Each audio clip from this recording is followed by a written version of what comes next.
Bienvenue dans cette vidéo consacrée à la diversification alimentaire.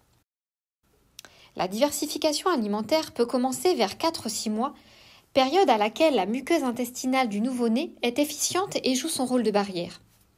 Cette période est appelée fenêtre d'opportunité car elle permet d'introduire les différents aliments afin d'en faciliter la tolérance. En cas d'allergie dans la famille, il est préférable de consulter un médecin avant de la débuter. L'important est d'introduire un aliment à la fois, c'est-à-dire proposer seul, puis, s'il est bien toléré par l'enfant, mélanger à d'autres aliments. La texture sera dans un premier temps lisse et elle évoluera vers les petits morceaux vers 6-8 mois.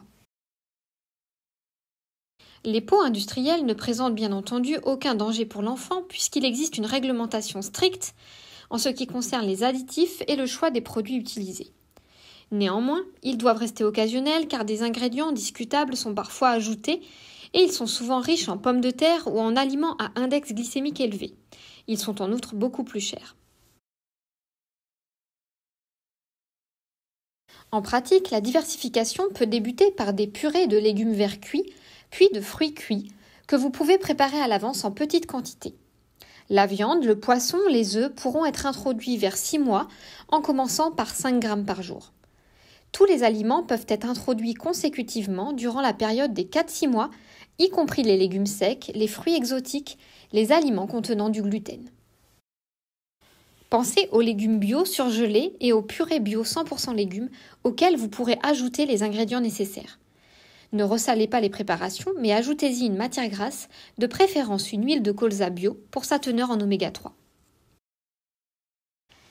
Il est recommandé de bien cuire la viande et le poisson et d'éviter les poissons contenant des polluants.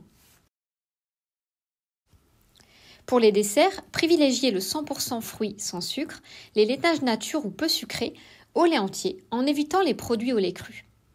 Enfin, pour les quantités, faites confiance à la satiété de votre enfant, proposez, reproposez sans forcer, et sachez faire la différence entre le refus et la véritable aversion.